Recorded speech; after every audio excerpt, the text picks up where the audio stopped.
nahabatirijwe naheze n'ishuri nahabaye utari bike mugabo nasibe kubakunda ubundi bushasha kuko nawumva ijwi ry'Imana kabisa nahakunze mu mutima no munsi yacayo kuko nahumva ijwi ry'Imana ntigeze numva ahandi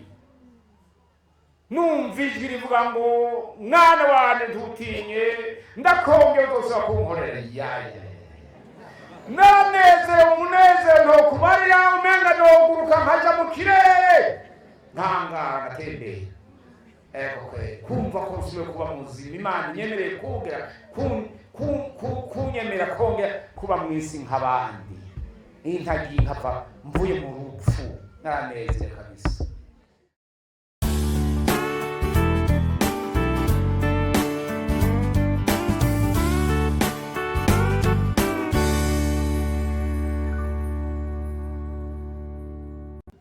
Narageze ahantu h'umubabaro mpanda bishinga intahe ngashinga intahe yaho umukobwa umwe Imana ngo bari iti mubari utumutama mubari ko ngira ndamujane ndababara kweri dugiye gusenga hajya twinje gusenga urumva wabinije unezero nuko gusenga ati ndasabye ijambo yego umukobwa rero umwana umwigeme aze yubaka umutama nk'uko kwaje abuzukuru banje nabo basa bafise abana babo siko numva kumenga ndamukosheje ngacanso inyuma yego ati Imana yambariye ngo witegure igomba kukujana uko kujana yehe si mu kuzimu ayo magogwa nagize kweri ndababara gose kweri uranjanye ndiyumvira intore twabanye abakristo twabanye ukoze Imana twagendanye twakoranye ishengero ry'Imana ndabara kabisa ndavuye mwisi kweri ndashika mu rusengero ndasenga ndandara kawaye kumona kubona ko nyanyaza umunezero kabisa mbuza amahoro kweri ndabuza amahoro ndagiye kweri kuva mwisi naho kwari guca mwijuru urumva n'Imana yivuze none ko waje guca mu kuzimu yego kweri numva ndababaye kweri ndandara mu rusengero ndicara ndasenga nti Imana umbabarire ikintu cyose nziko umbabarire ikintu cyose nziko umbabare kabisa ubu bwami nasiguye sinzomuhushe kuzonjana umbabare nzoja mu bwami bwawe navuze umbabare navuga imbabare navuga imbabazi nyinshi hanyuma rero ndashika gusenga nto ubundi munsi nza numva ndasenze none gamana kugomba kunjana iri shengero ryawe nindazorisigarana ntacyo numvise ariko ngo nabiko ndabishimye ntabavuga ngo genda nyabo none umfuza kugira amanyama uwo wagenda sibatakira muswa ego kweli hanyuma ndashika ndasenga undi munsi sinzi ngiye n'ubuse ku masengesho ndavuga nti none Mana harya Hezekiya yandushiki ko nizeye Kristo Yesu umwana wawe kandi munda gutuma gatoki ndavuga gatoki gatagirwa nayo ndasenga mu mutima ariko nkumva ko nyagatoki umenga nagatuma harya ko nizeye ko Kristo ari umwana wawe ko yapfuye akazuka ko yatsindiruka akaduga mu ijambo akazogaruka kutujana ko nizeye uko urya mugabo yadushiki ko wamwongeje ntiwonyongera ndashimba tanse kuryo kondoga numvi intege isa kabisa nunyagiriza icyo yandusha cyangwa ndiza izina ryawe ndiza washa ndadonda ko hajya umuntu agoni wasenga rero ndadondagura ubushobozi bw'Imana ibitangaza Imana yakoze none rero nyumvira umunsi umwe haraza akajwi gatoya ngo ndakongeye ndagacako oya nikagira intaha ndashishika ndasenga Imana. Umunsi umwe twari Kiremba turindiriye yari inama gacaye inama ya sepebu yakore Kiremba nendeye umuhisi w'isoni n'amakarakara ko baza twasangiye icumba cy'agatatu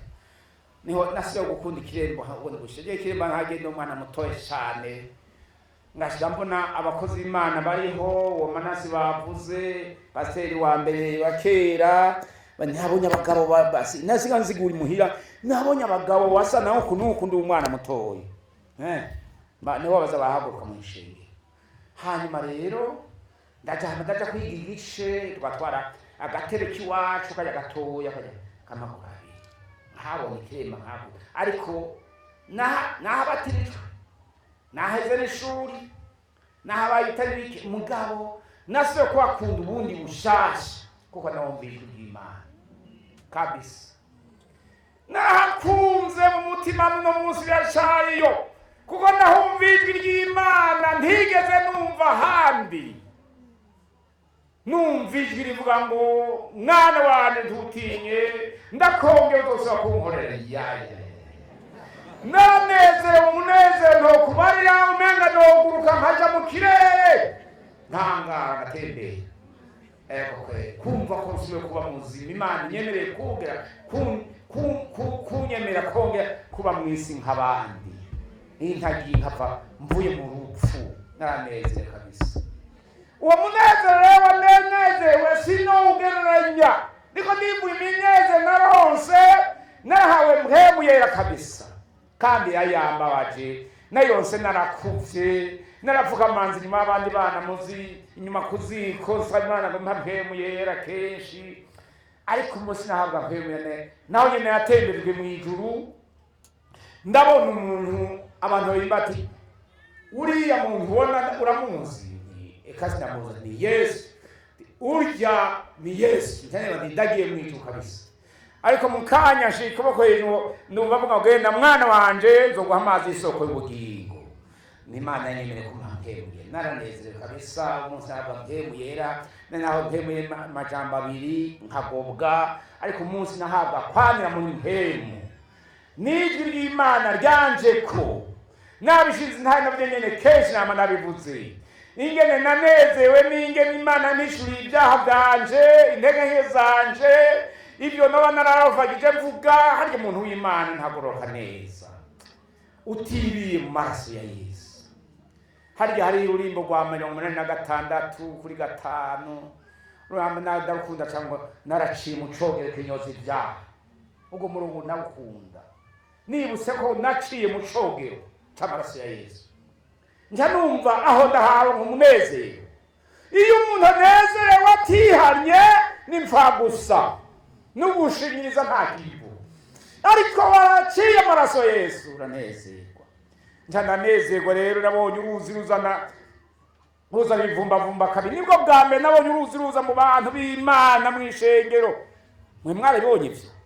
uruzi abantu nkaho nkabona uruzi jewe nkabona uruzi ntasinziriye hanyuma ngo ndasenga mpumirije ngo uruzi rwaje muri uzanye ibintu by'ivumba nti Imana ive bimpabara ukagenda ukaza ubwa kabiri kaza nibindi ibyo nivyo bimpabara bikagenda